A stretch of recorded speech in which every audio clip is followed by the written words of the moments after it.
All right, everyone, let's go ahead and get started. My goal today is to finish the workshop, Sharpening Your Mentoring Skills, which is a training for mentors. We got 3/4 of the way through last week, and there were so many great questions that I decided to just focus on that, and we reached a natural stopping point right before giving feedback. So that's what we're going to do today, is we're going to talk about giving feedback so it can be heard. Same housekeeping. I'm sure many of you have been on previous webinars that I have offered. Same housekeeping. If the sound stops, assume that it is your system and quit and just rejoin. If the slides stop, assume the same thing. But I'm going to ask that, let's see, let me find a name here, see if I recognize anyone. Jen, hey, Jen Evans. Jen, can you do me a favor and go ahead, if things quit, to just send me put it in the question box. And that way I'll know if,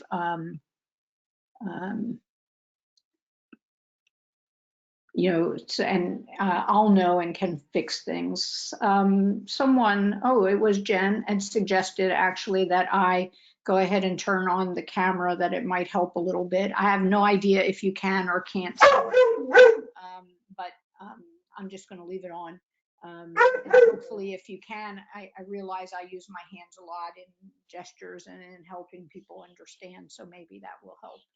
The handouts, the slides from this are in the handout box. You will also get an email shortly after this at some point in the next day or two that will have another copy of them. There are some hyperlinks in the handout to previous OITE videos that I think are relevant here.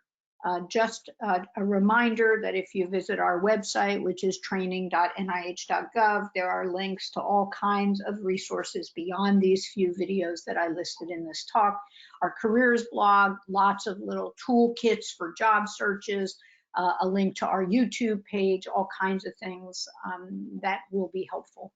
So with that introduction, let me go ahead and get started. I am going to hold questions until we get to the end. And yes, there is a way to turn subtitles on, but I'm not sure how to do that.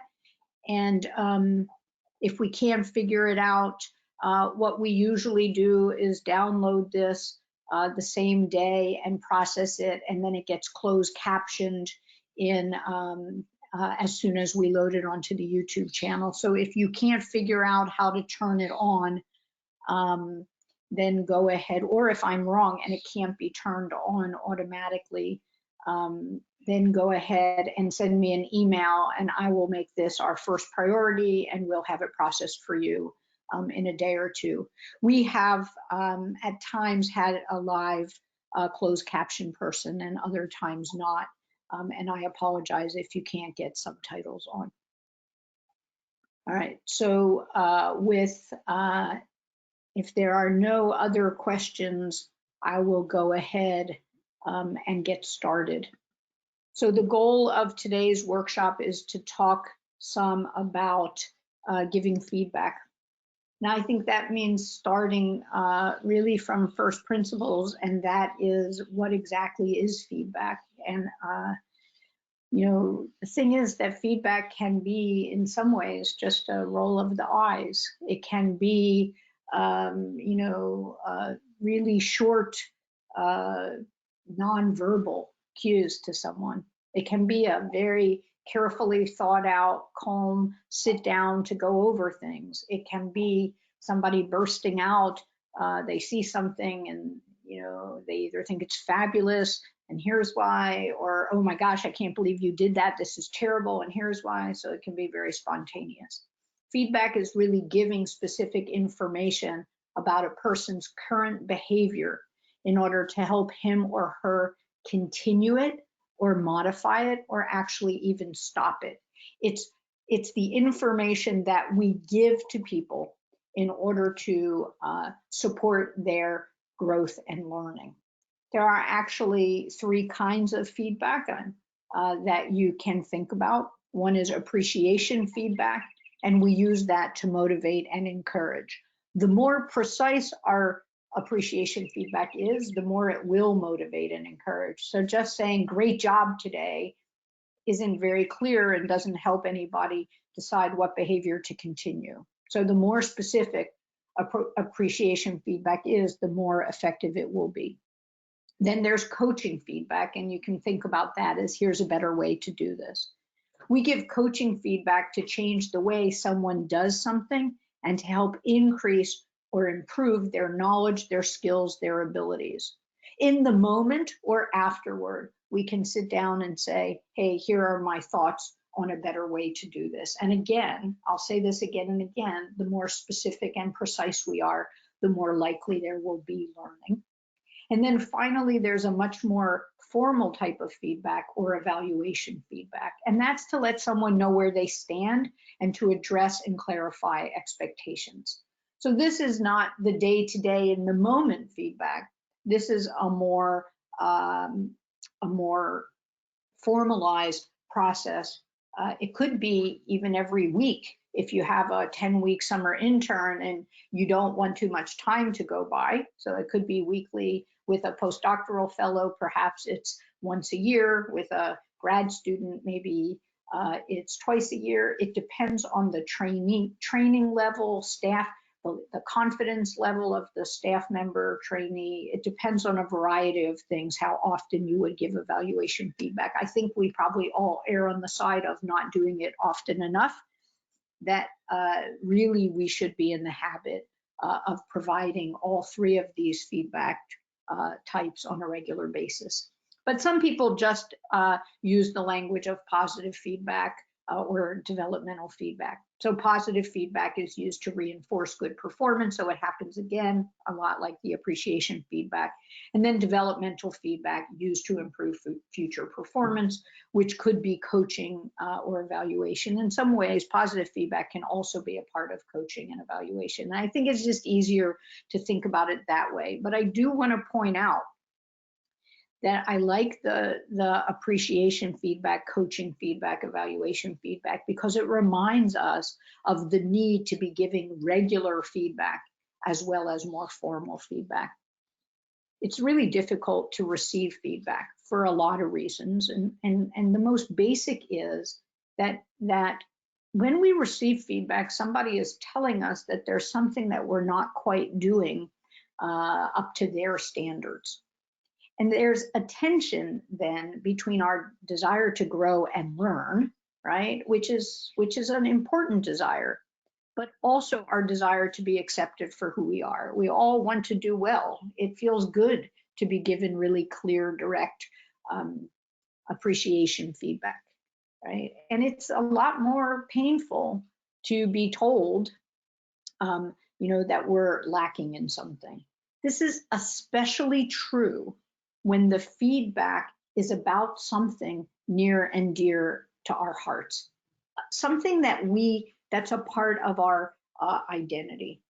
And I'll give you an example. It's one I always give. People will sometimes say to me when we're singing happy birthday or when there's music on in the car, you don't have a very good voice, Sharon. And I'm like, yep, I don't. I might sing a little louder in their ear.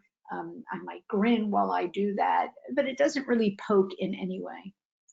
But if I get feedback about my parenting or about my cooking, about things at work that are really important to me, then it really hurts. Why? Because those are identities that are important to me, right? My identity as a mom, my identity, I love to cook. It really matters to me. I see myself as the person who nurtures our family and friendships through food. At work, it feels like important work, and I want to do it well. It's a very big part of my identity. So when we give feedback to somebody about something that's really important to them, then those tensions are even heightened, and it's much, much harder to get the feedback. The other thing is that often feedback triggers painful memories or experiences from the past. You know, I was talking in the workshop on maximizing mentoring relationships about working in really harsh, toxic work environments. And that one of the problems is once we leave, we often carry painful memories with us. And if we don't process those painful memories, then we're in a new work environment and somebody gives us feedback, and it might trigger old memories and experiences from the past. So sometimes it has nothing to do with how you've delivered the feedback and everything to do with previous things that happened to your mentee. The other thing about why feedback is difficult to receive is it is often really made worse by our cognitive distortions, imposter fears, and stereotype threats. So as we receive feedback, remember that we are hearing it through the lens of our own beliefs and those cognitive distortions and imposter fears, which I talked about a great deal in the resilience workshop, can get in the way. And as I talked about last week when we did part 1 of the mentoring workshop, when you are giving feedback to someone who is a member of a marginalized group or an underrepresented group in the sciences, they might hear that feedback at a higher key as a more threatening type of feedback because they're so concerned about stereotypes, and stereotype threat is an issue. So for example, you have a hold on one second. I'm sorry. I'm going to have to do something about the dog. I'll be back in a second.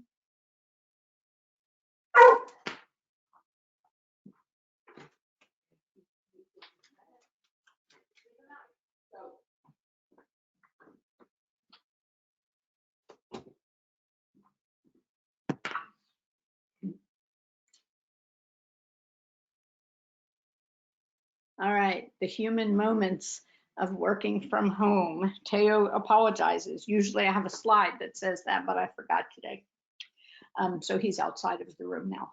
So let's say that you have a mentee who is female and she's working in a physics lab and is surrounded by predominantly men. Maybe there's a woman in another lab way across the building, but for the most part, there are a whole lot of men. And remember that there are stereotypes around women in math and women and their computational skills that come from all over the place, right? We hear them at school, we read about them, people sometimes perpetuate those kinds of stereotypes. And so your mentee is well aware in looking around at lab meeting in the lunchroom, wow, there aren't very many women here. That just that alone raises some level of stereotype threat. And then you want to give feedback, and whether it's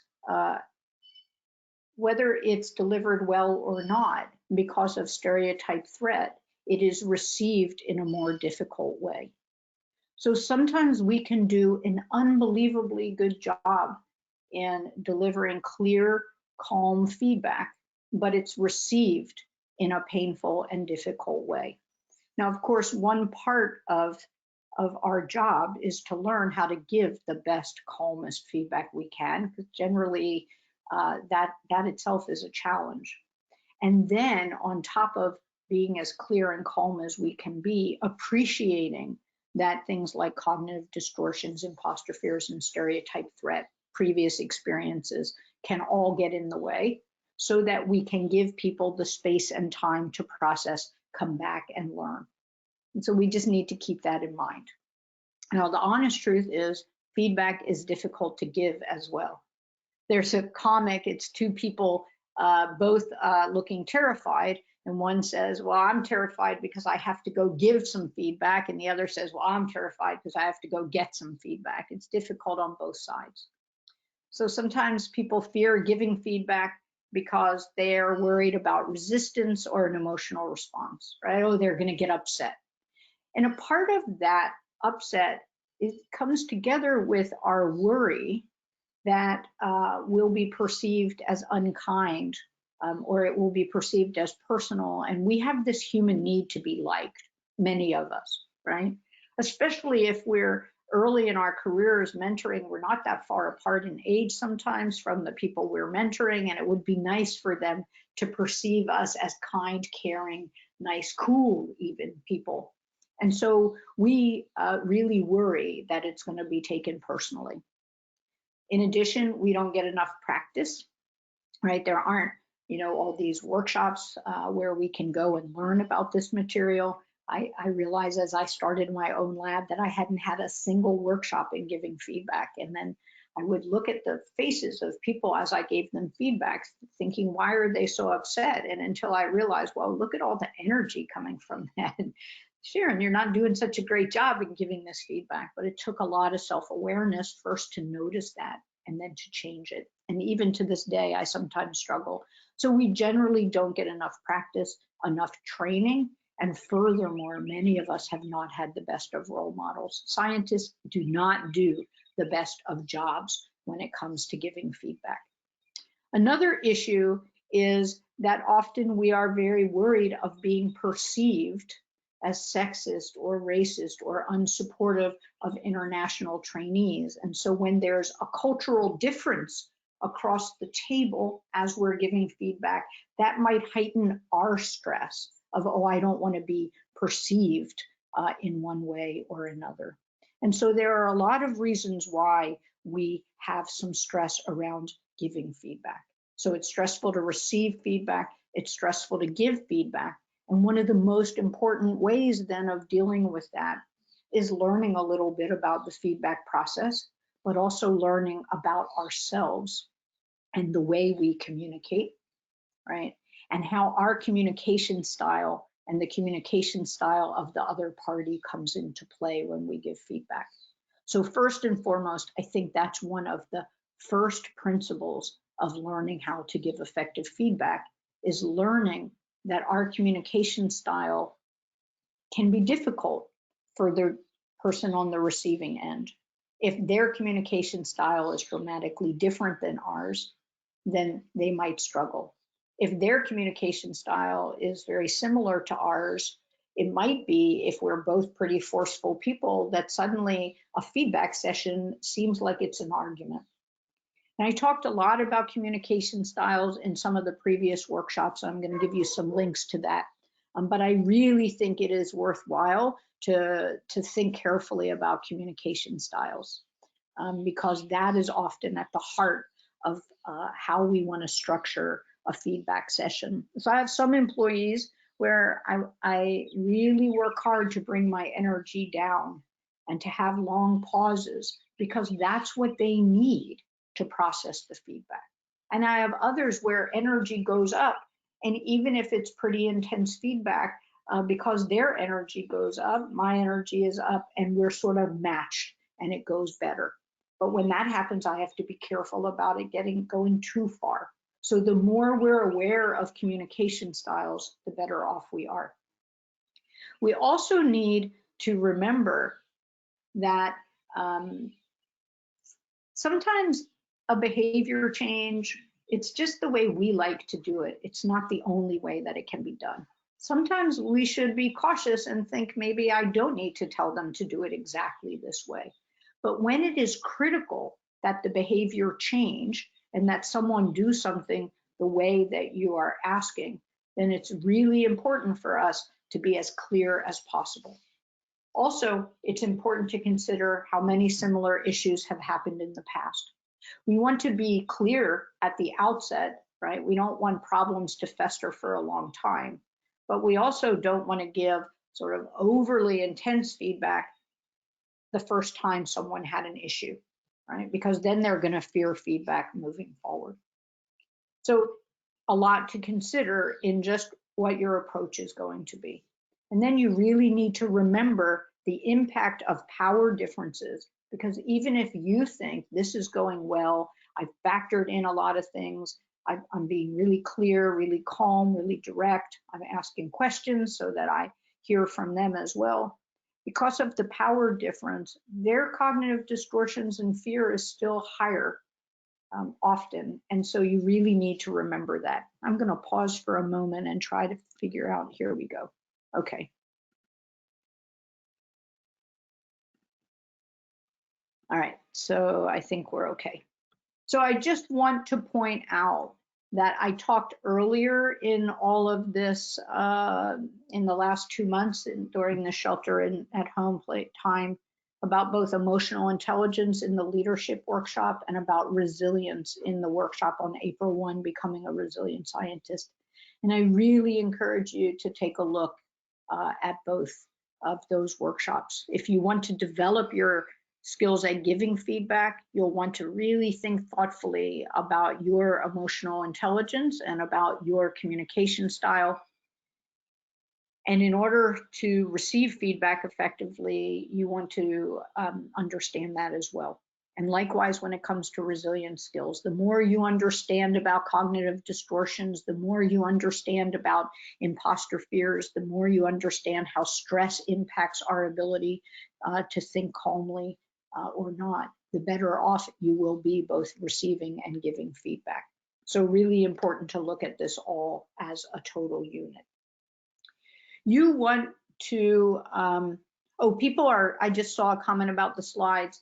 I gave you the slides from part 1 as well as part 2. So if you have the slides, just go down about 30 slides. I started in the middle of the deck. I apologize for that. I should have said that. Thank you for pointing that. I just saw the question. All right. So what we want actually is to develop a culture where people view feedback as an opportunity to learn, where people appreciate feedback and engage with you around that feedback so that they can understand it, so that they can explain their perspective, which might change yours, so that they can engage with you. We don't want people to be afraid of feedback and just say, yes, yes, okay, and walk away and have no learning. And so we really want to develop a culture where feedback is a part of that culture. And in some ways, the way to think about that is we want to inoculate against feedback being something to fear. And we do that in a couple of ways. The first is we should look for reasons to give positive feedback. We should be watching our mentees, and as we see them doing things correctly, we should be giving specific positive feedback. Not every moment, right? Not everything, but enough that they get a sense that feedback can often be positive. And we want to be careful. General praise of, oh, you're doing so well, there isn't a whole lot there to learn. We want to learn from. We want to give specific feedback. Remember that the goal of feedback is learning. So we want to be specific. So when somebody finishes a journal club presentation and we say, great job, we haven't told them a lot. When we say, your slides were very clear, your introduction really allowed the audience to follow you, and you did well during many of the questions, then we've given specific positive feedback. And so we want to remember when we give positive feedback, it's not a pat on the back, good job, right? That becomes sort of empty. We also want to talk about feedback as part of the hiring and orientation process. And maybe you don't make a decision in terms of picking an undergrad who's doing research with you, or you don't make the decision about the summer intern who's going to be with you. So maybe you can't talk about it as part of the hiring process. But when you meet them, and we talked about those first meetings, right, in the session last week, you want to say, I'm going to try to give you regular feedback. I'm going to try to give you positive feedback, right, and show you what you're doing well. But I'm also going to try as much as possible to give you feedback early on about places where you need to grow and develop. And you might even go further and say, and for me to grow as a mentor, it would be helpful if you gave me some feedback, right? So that's one of the other bullets. Now, sometimes that's putting a trainee, really a brand new student, on the hot seat. They might not feel very comfortable giving you feedback, but it might be over time that they grow into that. And it might be that you can come up with some clever ways to get them to engage a little bit, right? After you explain something at the whiteboard, you might say, so on a scale of 1 to 5, how clear was I? And if they give you a 5, you could say, well, I'm going to assume I was probably a 4. Do you have any questions? So you can inoculate it against feedback being something to fear by asking for feedback yourself. You can also inoculate by giving feedback often, especially at the outset. And again, a mix of appreciation and coaching feedback. And finally, you want to keep it timely so people don't feel totally shocked. We've had lots of interns in our summer internship program where they come and say, I thought I was doing great. It's 3 weeks in, and now they're giving me this long list of things they're disappointed in me about. So much better to have given small bits of feedback along the way, and you might never have reached that point of really hard feedback, right? Because people can hear small things and make changes much easier than things are really not going well now, and you need to make all these changes. One of the biggest problems about giving feedback is we tend to give it when we're angry or emotional, when we are under a lot of stress. And we don't want to give feedback at that time. Unless somebody is really unsafe and we want to quickly say, stop doing that, we really want to avoid giving feedback in the heat of the moment like that. Remember, I started by saying we can be much better mentors when we can manage ourselves. So we want to respond and not react. And that goes back to the emotional intelligence and the resilience talks, right? It goes back to the fact that unless we take care of ourselves, we can't really take care of others or manage others. And so we want to be cautious about giving feedback when we're angry or emotional. And one other thing that I would say about developing a feedback culture where feedback is viewed positively is typically we should give feedback in private. There are some exceptions. Sometimes we want to point out to a group how well somebody did. We should be cautious about that. Well, some people really enjoy that. Some people find that very uncomfortable, right, to be called out in a big group. And sometimes we have to give feedback in public, even when it's developmental feedback or coaching feedback, because the way our research groups or offices are set up. But in general, it's much better to say, hey, let's go get a cup of coffee and find a private space than it is to give feedback in a public space. So those are some critical things about giving feedback, just as to set a stage. And then we're going to go through a set of slides that address various topics and little strategies and tips and tools. Somebody at the first part of this asked an incredibly, I think, important question, made a comment actually more than a question, and it was, there's so much here to learn that it almost feels overwhelming, right? I almost feel disheartened about my mentoring skills while I'm simultaneously excited to be learning all of these new skills.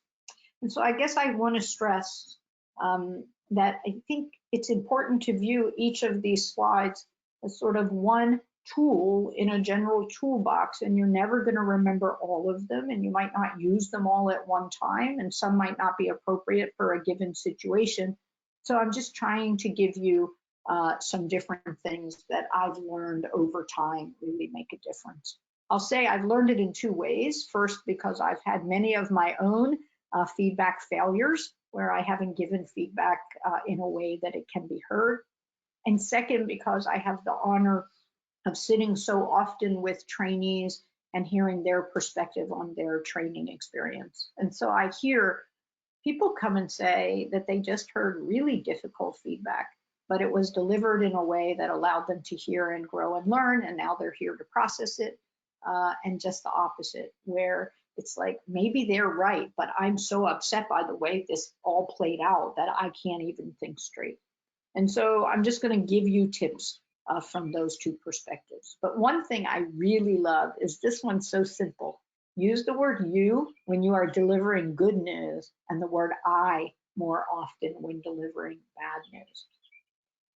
So I just gave you two examples. You gave a great talk at our group meeting today. Now remember, that by itself isn't specific enough, but here are some really nice illustrations of specific feedback. Your slides were excellent. You did a great job explaining the multi-TOF experiments.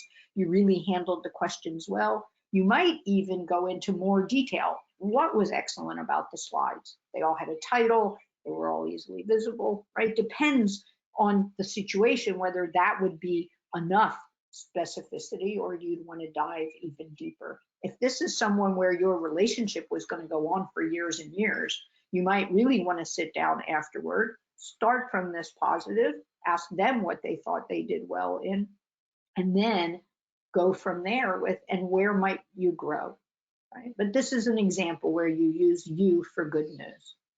Now here's an example where there's concerns, and you start with, I have some concerns about your talk at group meeting that I'd like to share, right? This is a much better way than when we use you. It's like you gave a lousy talk, or you really need to develop your communication skills. Like, it tends to get us in somewhat trouble. And if we start with, I have some concerns to share, it is like, almost imagine you're building a bridge. And then you can give an idea. They relate to how your slides were prepared and to your delivery, right? While you did some things well, I hope talking through my concerns will help you prepare, right? When would be a good time? So here you've addressed a lot of the issues that we talked about earlier, right? You're giving them time, you're not doing it right then. Maybe they're stressed right after the talk. It's a bad time to give developmental feedback. And you've really not made this about, you need to develop your speaking skills. You weren't ready. Well, I mean, students say all the time, someone say, you embarrassed our lab, all kinds of you things that are pretty negative. All right, so that's one, choice of word matters. And then I'm going to lump 4 different important feedback principles together. And the first is focus on the behaviors, not the person, right? And so sometimes people will say you're a procrastinator or you're lazy, like that is focused on the person. In some ways that also has some judgment in it, but it really focuses on the person as opposed to the behavior. You tend to turn in assignments late, or you leave trash in the cell culture hood. All right, so focus on the behavior, not the person. As you're focusing on the behavior, you want to be specific and descriptive, and you want to be descriptive but not judgmental, right? So you leave a lot of trash in the cell culture hood. You tend to not put your bottles of media away, and typically you don't pick up the trash when you're done is not a judgment. Those are descriptions. A judgment is you're a slob in cell culture, or you're a slob in general, or you're not a good graduate student, or you're not a good intern. All right, so no judgments if you can. And then finally, something that really gets us in trouble is overstatements. That comes because we're often angry and frustrated when we deliver feedback. You always come late. You never call first, right? So always, never, totally are really risky words. And so I just wanted to give you some examples, okay? And I have to say, this is like learning a second language, okay? It really comes much more naturally to us to, to just blurt out what's right on our mind. And this is like, how can I say this in a calmer, more encouraging way? But I've noticed that if I pause and give myself time to think it through, I almost always can come up with a more elegant way. And I think it's really worth it, because as we do this, when it seems really hard at the outset, it gets easier and easier over time. So I already talked a little bit about the messy cell culture mentee, right? Where I think early on I would have just said, look, you're a slob in tissue culture. You got to cut that out. Now I might say you often leave dirty plates and trash laying around and you don't wipe the hood down properly.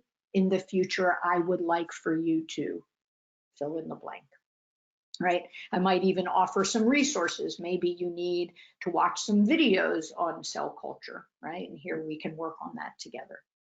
Sometimes we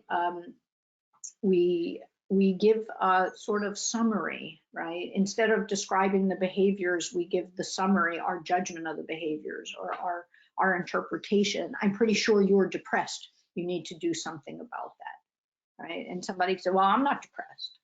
But if you instead say, I notice you're coming in late, missing days, seem less excited, you're pretty withdrawn at lab meeting, I worry something might be wrong and want to be supportive, can we talk about it? You're much more likely to get some open conversation. This is one that a student came to me about a year ago or so, and then I actually happened to talk to the mentor, right? So it was like, you must not care much about your science. People who work like you don't get invited back another summer. And I cringe when I hear that, because I feel like I have said things to my son, workers like you don't get to come back. And I wish I hadn't. So maybe clearer. I want to be clear about my expectations. You should be working 40 or 45 hours most week, consistently reading papers before journal club, updating your lab notebook weekly, right? And that may be a lot, so that might not be appropriate for a summer intern. Maybe it is. It just depends on the situation. You'll need to think about it, but you get a sense of the difference between those. Nice job on your talk. Remember, that's a total non-learning experience. Your slides were clear and concise. You appeared poised, confident. You handled the questions well. Please be more professional next time we go to clinic. We use that at the NIH. A lot of our summer interns and postbacks have clinical responsibilities, and they might not know what professional clinic behavior is. And sometimes they've interpreted that as dressing a certain way or carrying a briefcase. And it turned out, well, they had gum, and nobody said, you shouldn't chew gum. So again, you want to be more specific. You are always overconfident, and it gets you in trouble all the time. And that's an example of those avoid overstatements. So you'd want to be much more descriptive. I notice you often tell me things like, no worries, I'll figure it out. I got this, it'll be okay. And then you miss important deadlines, don't get my input in time, etc. So these are just some examples of how to be more focused on behaviors, more specific and descriptive, and how to avoid overstatements. I actually think of everything, if you just focused on this one slide and wrote out a couple things, it starts to be easy to pick these up. And so I encourage you to play around with these kinds of phrases. Think about the kinds of things you tend to tell the mentees that you work with, and think, could I say that in a clearer, calmer, less judgmental, more precise way? One thing that a lot of us learned early, in large part because of this issue of not wanting to hurt feelings, is we often give what's called a criticism sandwich. And in fact, some of us have learned that that's what we really should do, that it's like a great management tool. So a criticism sandwich is a little bit of praise, then some criticism, and then some more praise. Sometimes people are really stick to this script even when they don't have anything positive to say. They start out with something totally unrelated. I really think you're a nice person, right? And I wish you well. And then there's just this whole litany of criticism in the middle about all of their performance in the research group. And then they end with a little bit more praise. So this is actually not a great feedback tool. And in fact, we should unlearn the criticism sandwich. I think we do it in part because we're worried about hurting people, and in part because we're nervous. The thing is that some people will only focus on the good, heard on the two edges. Some people will completely discount the good and only hear the bad, right? Cognitive distortions might drive them to really focus on the bad. And some people focus on both, and they're like, so wait a minute, are things going pretty okay, but I have a few things to change? Like, where am I actually at? I do think that at times a criticism sandwich modified can work. And by modified, I mean some very specific like let's say you have a student who did a poster, their first ever poster. I think that you might start with, let's talk about what went well. And in fact, I think it would be great to ask them, what do you think went well? And then for you to respond to that and add to it, modify it, etc. Okay, so we talked about some things that went well. What about learning for next time? What parts were you less satisfied with? And then you could talk a little bit more about their developmental needs. So you would go from a little bit of appreciation feedback to coaching type feedback. And then you might wrap up and say, well, this was a great discussion. You might summarize a little bit, right? We focused on how well this part of your poster went. We focused on this part, that part. Here are some things we talked about. And for next time, here are some possibilities for this to go even better. Maybe maybe you'll try to get it to me a week earlier so we can practice another time.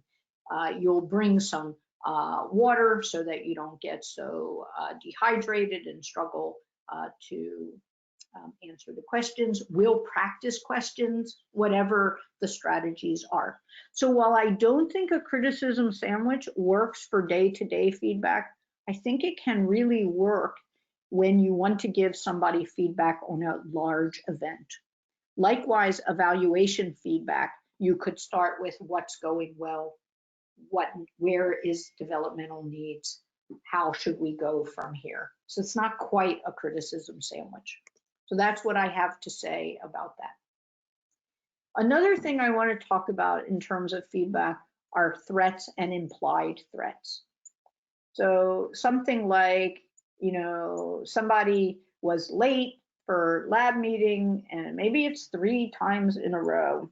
And as they walk in, you look at your watch, you make a really big deal about looking at your watch, and you say, so, do you want a good letter of recommendation?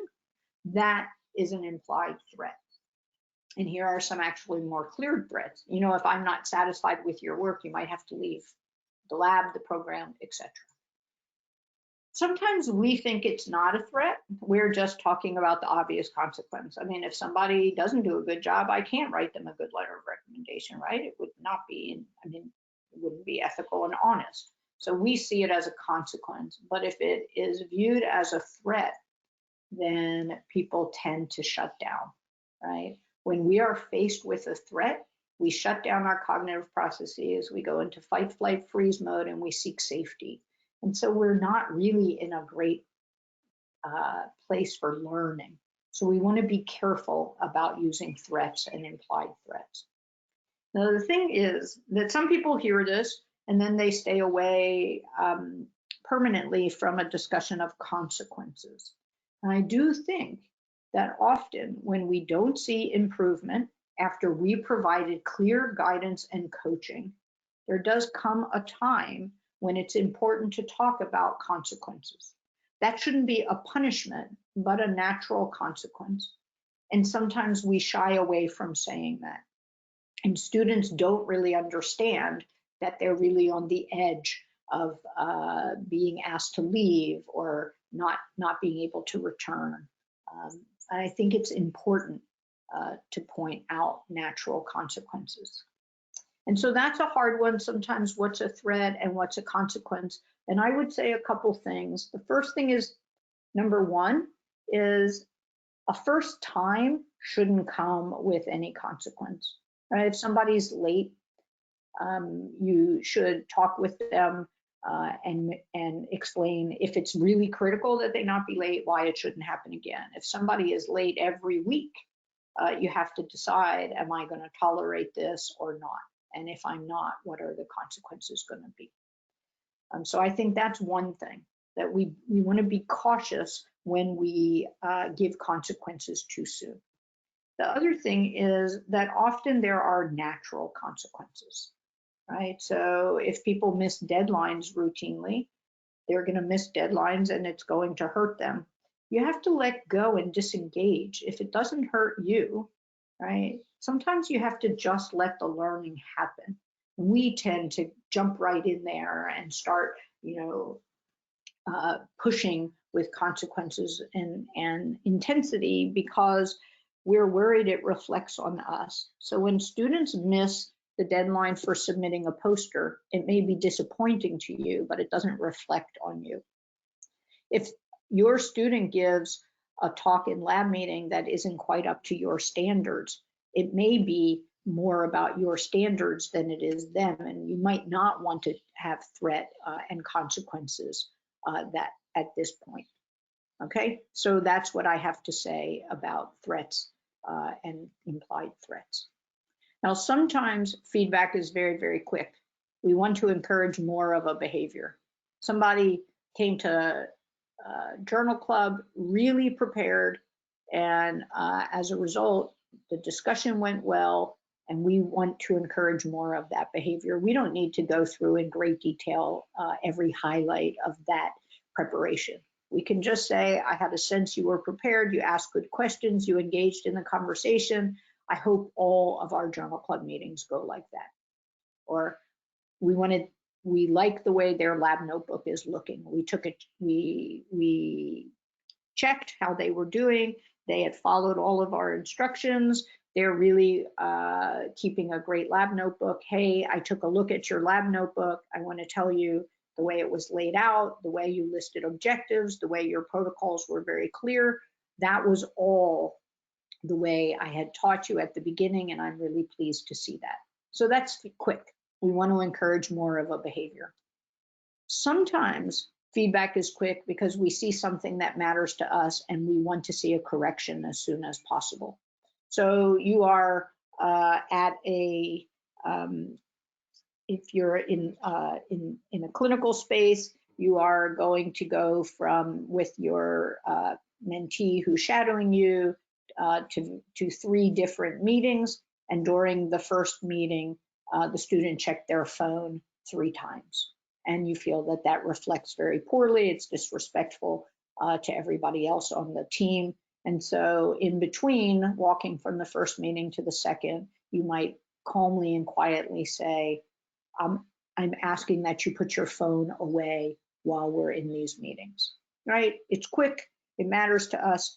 I need to see a change. Now, you might sit down later and talk about professionalism, but in the moment, you're not going to stop and do that. The other reason why sometimes feedback is quick is things are generally going well. There's an issue we want to modify or correct, but in general, things are going well. We don't want to turn this little thing into a big evaluation session. All right, so you have a student who's been doing incredibly well, their protocols, their lab notebook, they're doing experiments, but they're leaving their bench dirty, and it's getting in the way of other people's ability to work. And so calmly, you might say, hey, I want to give you a little bit of feedback on your lab bench, and move from there. All right, so sometimes it's quick. And I don't think those kinds of cases, those are not the ones that get in our way. When something is generally going well, it's a pleasure to give a little bit of feedback and to feel like we're helping somebody grow even more. And it's really a pleasure when we can talk about a lot of things people have done positively. This is the slide. This is what makes feedback so hard, because sometimes it's really way more complicated.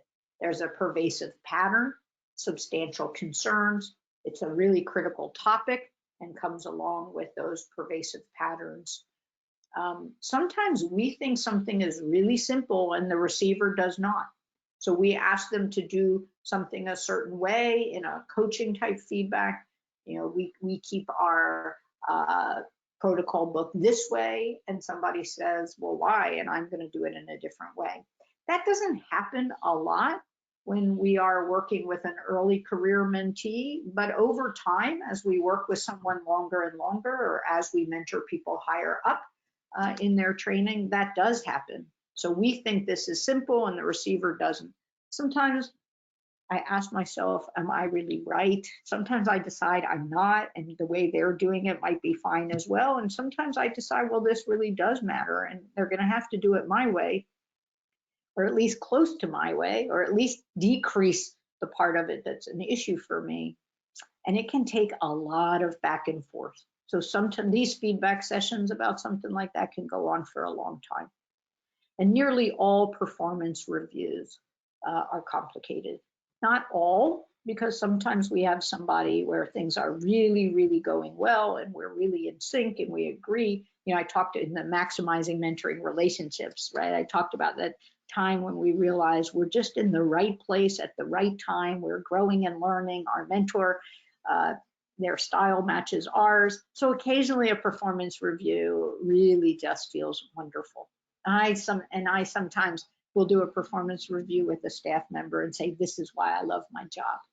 But often performance reviews are more complicated because most of us tend to have a mix of things where we're shining in places we could shine a little bit more, and we want to hit it right so that we can keep growth happening and learning happening. So I think these are times when feedback can be way more complicated. That means that we have to sit for much longer with these types of topics and strategize. So we don't want to address a pervasive pattern in the moment when we're angry. We want to take a deep breath and think about it, right? We want to realize, so how long is this relationship going to last? How important is it that I see change? What do I know about this person's communication style, their their confidence, their conflict style? Like, what do I know about this person to help me have this important conversation, and how might I have it? And so it takes a lot more preparation when we want to address a really critical topic or delicate topic, substantial concerns, pervasive patterns, etc. Actually, I'll say one more thing. So sometimes I give some feedback. I think it's going to be simple and the receiver doesn't. And I used to make the mistake of trying to convince them in the moment. And I just try again, and then they'd say something, and I try again, and they'd say something. And I just keep trying again. And as a extroverted person, I always think, well, if I've said it 3 times, 4 is better. And if I said it 4 or 5 is better. I realized I never got the learning that I wanted. We never reached an agreement. And now I'll say, it seems like we are at an impasse here. We see this differently. Perhaps both of us could take a little bit of time and think about it. Now, I like that strategy. And at first, I didn't. And the reason why is I never followed up a day or 2 later or an hour or 2 later, whatever we agreed upon to make the conversation happen. And half the time it didn't happen. So it felt like complete avoidance. But now when I say that, I think we have to both take some time to give this some thought and come back. I actually say, how does tomorrow morning feel? And I really stick to that. And that has made a really big difference in my ability to work through situations where the receiver and I just don't see it in the same way. And that happens a lot. I mean, as you get to work with someone a long time and they develop their own style and their own opinions, right? It is, in fact, what we want to happen between, say, a mentor and a grad student or a postbac who's been there for 2 years working with a postdoc. At the end, we might want them to have, much more confidence to say, I see it differently. But I've really learned that if I try to engage them in the moment, it doesn't go very well. When I wait, I sometimes hear their perspective, and then I'm like, oh, wait a minute, they're actually right. Actually, they have a better approach, and my feedback is off base. So I just want to give you a model to think, 2 different models to think about feedback. This one's pretty loose. The other one is a little bit more of a scaffold to follow. But if you think about it, and this comes from the book, Thanks for the Feedback, which is a really fabulous book that I highly recommend. And I talk about it a lot in the talk on feedback resilience. They point out that feedback actually exists in 3 dimensions. And of course, there's the present. It's sort of, what am I thinking and feeling right now, right? It's am I feeling stressed and closed? Am I calm and open? Am I being hijacked by my amygdala and my stress response? Is my brain running wild, right? And this is both from your perspective as the person giving feedback and from the perspective of the person receiving the feedback. Are we both calmly present and able to engage? So the first thing is that we have to control the present. Some deep breaths, some preparation, attuned active listening. We want to be able to help our trainee stay in the present, able to hear, right? And so we want to use all those tools I talked about in the first part when I talked last week, all those tools at our disposal to help them stay calm and confident. Now, really, feedback is about things that happened in the past or what happened to bring us to right now. And there are two things. There is data and there is how we interpreted the data. So someone is late and doesn't ask questions and seems, is unprepared for journal club. That's the data. The interpretation could be, well, they don't care about our science. But another interpretation could be that on Thursday, something terrible happened in their family and they're not in any condition right now to prepare for a journal club. So there's data and then how we interpreted the data. We should be very, very careful about interpreting data. In fact, that's why the feedback principle of being specific and descriptive is so helpful. So I haven't interpreted the data, I'm just describing, and then we can even say, what's going on, right? Is there anything I need to know about this? The other thing is sometimes I put data out on the table and then I am told if I ask open and inviting questions and I've controlled the present and kept things calm, somebody gives me a piece of information that totally changes the data, right? Like, you have to let me know when you're going to be away. Oh, I emailed, right? And then the interpretation totally changed, right? The interpretation now is Sharon doesn't do a good job of putting things on the calendar, right? So when we're calm in the present and we are descriptive about the past, it can help us with interpretation. But for feedback to really work, something different should happen moving forward. And that is behavior change. We should see a change in behavior moving forward. That might be that they sign up for a course on presentation skills. That might be that they go and talk to a wellness advisor about their stress level. That could be that they always double check their protocol before they come to us for input, whatever behavior change. And then the second part is follow up. It's never a done deal in feedback until you decide when and how you're going to follow up and until you follow through and do that. So if you have a student and you realize that they need to review some basic math in terms of being able to do calculations and make buffers, you go through all of this, you come up with a plan. They're going to use this resource and that resource, whatever it is that your plan is, online or a book that you have.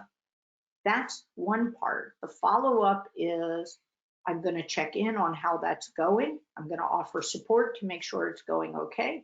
I'm going to check your calculations and give you some further feedback. We're going to make sure there's learning. So the future also has two components: behavior change and follow-up. So this is one nice, very basic scaffold for giving feedback. Another one is this one, and you don't always have to do all 6 parts. You can pick and choose, but it's a nice way to imagine a session where you want to sit down and give someone some coaching feedback. So first of all, start by stating the constructive purpose. Remember, we talked about active listening skills, and you want to invite someone to engage with you in a discussion, right? I want to give you some feedback in the hopes that we can work more effectively together. I want to give you some feedback in the hopes that the next poster is not quite as stressful as this one, since we did it at midnight the night before, right? Sometimes I start with just really getting right to the point. I feel we really need to talk about the disagreement that happened yesterday between you and so-and-so, right? Sometimes I just dive right to the point. I feel we need to talk about that. We have a tendency, remember, with that sandwich method, to start with something nice and warm, but really what we want to do is get to the point. in part so that we don't confuse things, and in part because, remember, the people are nervous, and the longer you wait talking about other things, the harder it is. And so we don't want to be abrupt and unwelcoming. We want to help people stay in the moment and learn, but we also don't want to get all over the place and avoid the feedback until later. So state the constructive purpose of why we're getting together. And then remember, describe, right? Don't interpret, describe. Think about it from data. Yesterday I observed when so-and-so asked you to clean the scale when you were done, you said, when yesterday when you did this, right? Yesterday when you were doing your PCR, you stopped in the middle and you left all of the enzymes out at room temperature, right? Describe what you observed. Now, sometimes you want to describe the impact of that on you, the group, the project, etc. You don't always need to do that, but sometimes you do, right? So that one can stay or not stay. And then you want to have an opening for the individual to respond. How do you feel about this feedback? Am I missing anything? Is there something you're not sure you agree with? Is there something I need to know to help me understand what I saw, right? So you give them a chance to respond. Now then, you're pivoting from the past. You have your data. They've helped with some interpretation of the data. And now you want to move towards the future, and what change do you want to hear? So you ask for and offer specific suggestions. My strategy for dealing with this is, perhaps you could try this. Have you considered taking a different strategy? Have you used any resources? Would you like some help finding resources? Do you have thoughts about how you might change this? A lot of times when I talk to students in my office, some kids will start, high school students, doing small internships, and there's a lot of issues about timeliness and communication and not being on their phone too much. Very, very often when I say, do you have any thoughts? They have lots of great ideas, sometimes much better than mine, right? And suddenly I've turned what could have been an awkward conversation into this great learning experience simply by asking them for their thoughts. Now, if it's a recurrent problem and you've tried to address it many, many times, this might feel like it's not going to go far enough. There's not going to be any change, right? So you might not want to take this approach, but it can really work for early on as you're trying to develop a way of giving feedback. And then you want to wrap up. I think we agreed to do this. I appreciate your effort. I know you'll continue to improve. Specifically, you're going to do X, Y, and Z. So this just gives you a little feedback scaffold to work with. Now, I don't think this feedback scaffold should be exactly what you use for long-term evaluation feedback. I think there you want to go back to what we talked about with that modified sandwich approach, where you want to say, let's talk about where we are at and things where you're satisfied with. Let me hear from you first, right? That, remember, in the previous session, we talked about how much that helps people see that they have agency. They're their own self-learner. What are you pleased with? You can then modify that. Gives you a chance to see their confidence, how catastrophizing they are. If they can't see anything good and you see lots of good, well, there's an avenue, a really great avenue for learning, right? Because you can point that out. So I think this scaffold itself is not used for evaluation feedback. You want to use that previous scaffold that I talked about. Now, lots of things get in the way of this working, and the first is our stress response. When we are faced with a threat, we tend to react with our flight, fight, freeze response, and none of those are very good for learning through feedback, nor are they good for giving feedback, which is why we should not give feedback when we are feeling incredibly stressed and when we are feeling angry and frustrated. Cognitive distortions and critical self-talk, which I talked about a lot in previous webinars, gets in the way. So we think we're giving students this great mix of both appreciation and coaching feedback, and they should be feeling good and realize that they still have some learning to do, but because of their cognitive distortions and how critical their self-talk is, all they did was amplify the negative message, shrink down the positive message, and then they leave really feeling lousy about themselves. Now, if you see that in your student, this is a perfect way for you to help them see that. And you might say, I know you have a tendency not to hear the positive, so I just want to stress again how many things I see that you've tackled and accomplished and how proud I am of those things, right? So if you know that cognitive distortions and critical self-talk really gets in the way, you don't want to become their cheerleader. Yeah, you're all great, don't worry. But you do want to point out what you're pleased about. And then there are 3 types of triggers that get in the way. So one are truth triggers, and that's when someone questions the accuracy of the feedback. Sometimes that's because we use words like always and never, and so you want to be careful about that. Sometimes, though, we hear things third hand and we heard them through somebody else's lens, and there's a rightful questioning of the accuracy. Now, if someone questions the accuracy, we need to take a deep breath and engage with them and decide whether our data needs to be amended.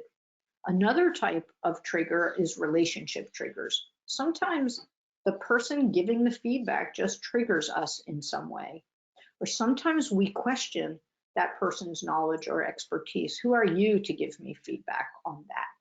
So sometimes it's a relationship trigger, especially with students who have come from another research experience or other life experience where they weren't treated kindly and with respect. Sometimes relationship triggers just come along until they work through them and process them. And then, like I started with at the beginning, those triggers when the feedback really is something we care about, those are called identity triggers. And people struggle to receive that feedback because it challenges their view of self in really important ways. And this is really nicely laid out in the book, Thanks for the Feedback, The Science and Art of Receiving Feedback Well. This is about getting feedback, but I have to say that this book had such an impact on me and the way that I give feedback. And I strongly encourage all of you to read it. I talked a lot about some various workshops here. I just wanted to make it easy over time for you to find them. Over time, we are downloading the webinars out of GoToMeeting and putting them on our YouTube channel. So Becoming a Resilient Scientist is already on the YouTube channel. Wellness for Scientists, which I forgot to mention here, it's also already there. But these other 5 are not there yet. We're going to do our best to get them there quickly. But for now, you can use these links to still watch them, and eventually they will be on the YouTube channel. So I just want to end with this slide, which I showed the last week as well. You know, the honest truth is there will be bumps along the way, whether it's us and the development of our mentoring skills or for our mentee. We often start out pretty excited. We're an enthusiastic beginner. Maybe our competence isn't actually that high, but we just have this sense of, oh, this is going to be exciting and we're going to be able to do this. Our confidence is maybe higher than it needs to be. But over time, in all things where we realize, oh, this is harder than I thought, we hit a disillusioned learner stage. So even though we're more confident, our confidence goes down. And I find when it comes to giving feedback, the first time a trainee does not receive your feedback well, you hit this disillusioned learner phase really, really quickly. You know, there are so many reasons why we love our science, and it really takes a long time for a new learner to embrace science in the way we might think everyone embraces science, right? They're there to try it on to see if they like it or not, and they might love some types of science, but not exactly your type of science, you know, and this you've made a commitment to for a very, very long time. So often new mentors hit a disillusioned learner phase when they realize, oh, wait a minute, they don't care about this as much as I do, and how could that be? But I think there's lots of reasons for that, and a lot of it makes sense. And when we're working with early career scientists, we need to accept that a part of our job is to help them figure out what they're like and don't like, and what they really excel at and what they don't excel at so much. And so if you just hold on and keep staying calm and using your emotional intelligence and your developing communication skills, you will become a better mentor for it and move through this cautious performer to high achiever phase. And so I really encourage you to keep developing these skills because they do not come easily, and it really takes practice. So with that, I'm going to take questions. We have plenty of time for questions. So the first one is, how should I react when I have given my feedback to a person several times and they have not changed anything? Should I let it go? So I think the first question that you need to ask yourself is, can you let it go? Sometimes I realize I'm giving someone feedback about something, and in fact, the way they're doing it is okay. It's maybe not exactly the way I had hoped, but it's okay. And I'm wasting energy and I'm throwing down roadblocks to a good relationship. So the first thing is we need to ask, should I let it go? Is it okay to let it go? But if this is somebody that isn't getting their work done and it's having a dramatic impact, then I think it's really important to sit down and have a more serious long-term discussion about how you perceive this behavior getting in the way. Sometimes it's really important to seek advice in that case. These are not meetings to go into without preparation. So the first question is it okay for me to let it go? What are the consequences for me? What are the consequences for my mentee? And if the consequences for your mentee are a painful learning experience, it's not your responsibility always to help them avoid that. So sometimes we do decide to let it go, but you should be clear about that with them. How do we give feedback to a colleague? For example, how do we start the conversation if you notice that their trainees are responding negatively after their interactions? So I think that you would want to, at least here's how I would do that. I would ask for a chance to talk. I would make sure it was in private, right? Because we don't want to be perceived as not supporting them in front of their mentee. And I would be really careful in saying, I just want to share my impression of the interaction, some things you might like to consider, and give soft feedback, right? Because I don't know, maybe this is the 10th time this has happened and they were really frustrated. Maybe something else is going on in their life right now that's making this even harder. And so I think that I would be pretty soft. I notice a fair amount of intensity, and it seems to me that your mentee was really struggling and wanted to leave. They were really upset. Perhaps there are better strategies. Sometimes you might share, you might make this sort of a we're in this together. I too am developing my mentoring skills, and it's so hard to give feedback. I went to this workshop you might listen to. I read this book. Here are some things that I've tried. And so I would do it as a, sort of using that start by, why am I sharing this? Because I want to help you and your mentee. I realize I was just watching one interaction, but here's what I saw. So remember, you have some data, but you don't have all of the data, and you want to help them figure out where they're at. Should you alter the way you give feedback to a mentee versus a peer? It's an interesting question. Well, I think if you're coming from the perspective of should it be kind and clear and direct and use all of those good principles, then no. But in terms of appreciating where your mentee is at, I think that perhaps you want to keep remembering that they are an early, career scientist, or where they're at in their training. And with a peer, that may not be the case. in that particular thing, or it might, right? Sometimes we think of a peer, but they have skills in one area and not in a different area, so they're developing in that area. So I think it depends on what it's about, but in general, I wouldn't say that it would be dramatically different. You want to be clear, you want to give calm feedback, not when you're angry. You want to keep in mind doing it in private, asking them questions to help them learn, etc. Perhaps the one difference that I should have started with is, you know, a peer might not want your feedback and you need to accept that, right? If they say no thank you, you have to respect that. How do you gauge whether your feedback giving needs work or whether the mentee's feedback receiving needs work? That's a really good point there.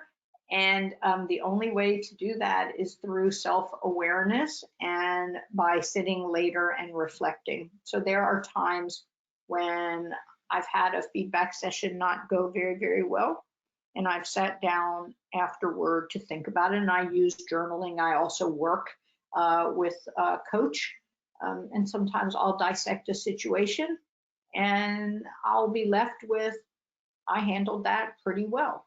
There's almost always something where I realize I could have changed it a little bit, and I don't have a camera, so it's not like I remember everything in detail. You know, but I'll conclude it by saying, well, overall, you know, for a human being, I did pretty well in that one. Sometimes I get to that and then I appreciate, but I did not help my mentee deal with where they're at, where I didn't suggest let's take a break, or sometimes I suggest let's take a break for you to think about things and they say no, and I should really say I think a break would help.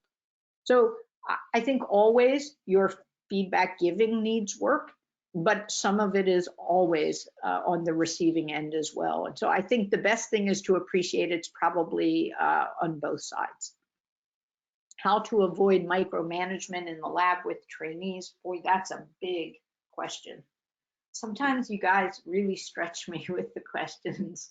I think the way to do that is to decide, well, there's a great management principle, the Blanchard and Hersey leadership management model, and it talks about telling, selling, sharing, and directing.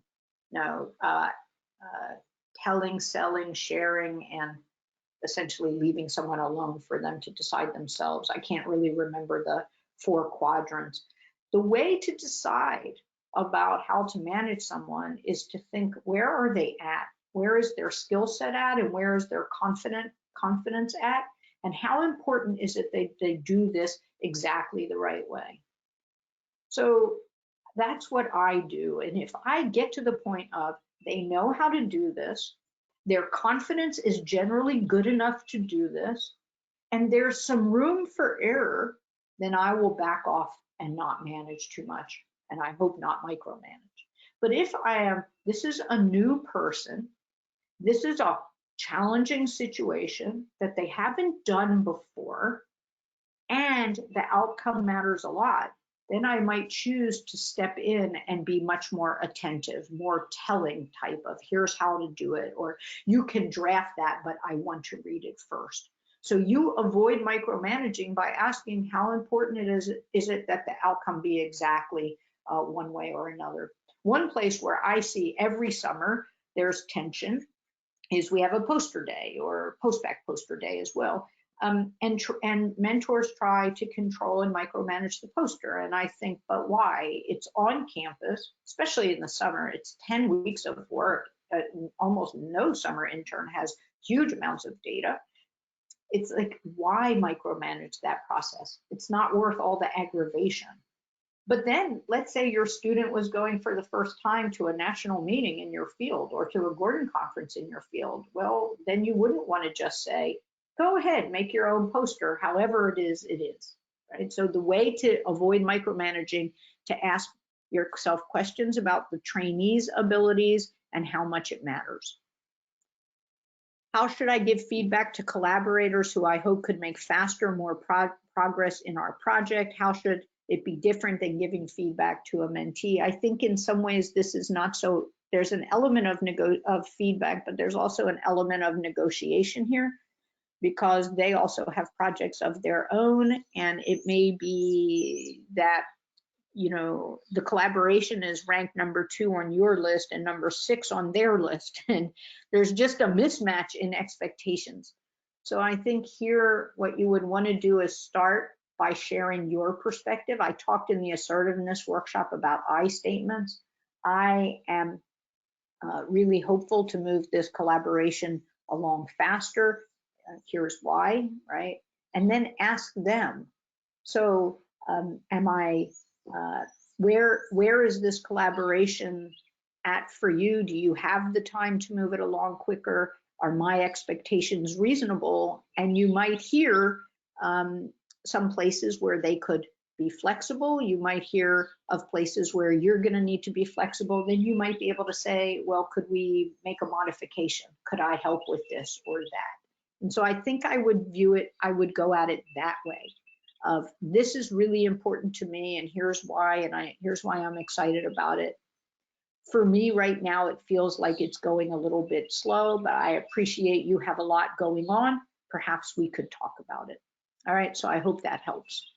How do you handle people who hear you initially and put some effort in for a few days and then forget it totally? You know, the other day I was talking to a colleague and I said we were talking about a trainee, and I said I gave some feedback and as clearly as I could, and I've seen some really positive change, and somebody said, oh, well, that won't last long.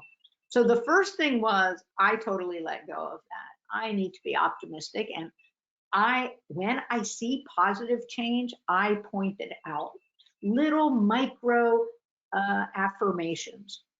You know, this assignment was completed well, here's why. So that I'm trying to change behavior, and every time I see a change that I like, I reward it. So one of the reasons why I think there's sometimes not a lot of effort is we never follow up. But sometimes it's because the person is fundamentally in the wrong place or something else is going on. And then you have to have a more serious discussion, right? We've talked about this several times. We've had these agreements. You were going to send me a summary. You were going to do this. You were going to do that. It hasn't been happening. And then I would ask some questions. Would you mind sharing why that is? What's going on? Is there anything I can do to change it? You know, I want to hear from you, but I also want to share how important this is to me.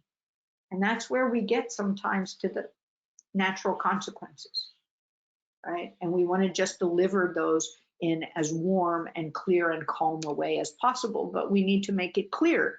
If something hasn't changed, right, they put some effort in and then they forget it totally, it's clear they are capable of that change, and we need to hold them to it. So that's the follow-up part of that. Can you give some suggestions to help receive feedback better if your imposter fears and cognitive distortions tend to take over? I can. I work a lot with students. I don't know if any of these suggestions will be helpful, and I think all of you will roll your eyes because I've probably talked about self-care and working on these issues so many times. But the honest truth is, all of us are capable of learning how to self-manage in the moment. A deep breath, a little bit of talking kindly back to ourselves, some journaling, if it really is an issue, talking with a counselor or therapist, having some mentors that we can go to afterward. All of these things contribute in small ways to us doing better when we receive feedback. The other thing in terms of developing feedback resilience is to really know what our feedback response is and to not be so shocked by it, right? So I know that I tend to first want to push back and say no. I don't know where it comes from, but it's like as much as I need feedback, and I've grown so much because of it, even at the age of 50 something, I don't really like it, right?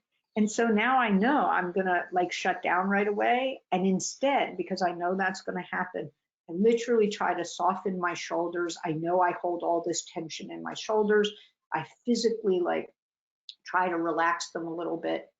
and I say, I'm not going to say anything because the first thing I say will be defensive, and then it will go in the wrong direction, and then my catastrophizing will go crazy. And all of it is just triggered by that knowing. I walk in knowing, okay, Sharon, remember, let's not speak up right away. So as you have more self-awareness, you will be able to do the same thing. It's a learned skill, but it is a skill that can really be developed by self-reflection, by practice, by being kind to ourselves, that it's not going to be perfect all the time. The other thing, if there is, if you have a really important relationship like your PI, your boss, a collaborator, at some point, I like to say strike when the iron is cold. So at some point when you're not feeling a lot of imposter fears and cognitive distortions, you might at the end of a meeting say, could I talk to you a little bit about the way I receive feedback, and just be honest and say, that can be really hard for me. I tend to catastrophize, and it really pokes at those imposter fears that tend to get in the way. And so I might need a minute or two, or maybe you can think of ways to help me, and have a discussion about it. And that might really make a difference. Any other questions? I've actually emptied the question box, which hasn't happened in any of the other ones at any reasonable amount of time. So I'm really glad about that. All right, so there's just about 90 of you on the phone. If you can use the question box to answer this question. One of the things, I usually teach this in the classroom, and there's a lot of case studies and scenarios and a chance to practice. So would it be helpful to have some small group breakout sessions to actually do some scenarios where you get a scenario and a chance to talk about it? So just put in yes or no if you have some other thoughts. I'll just keep that open for about 30 seconds. And even if the answer is no, it doesn't hurt my feelings that I'm not watching who answered. I don't want to do a lot of work for something people aren't interested in. So either way, please.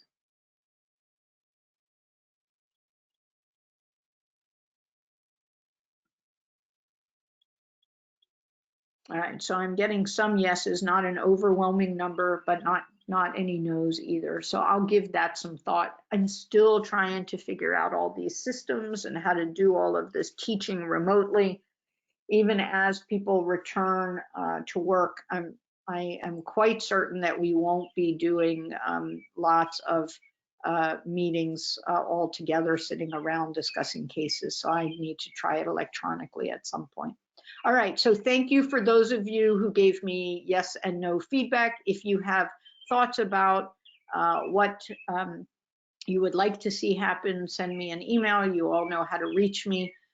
So with that, I'm going to go ahead and end the webinar. And I want to thank all of you for coming and for listening and for asking such great questions. I have always feel so much more optimistic after engaging with all of you. Thank you very, very much, everybody. Take care.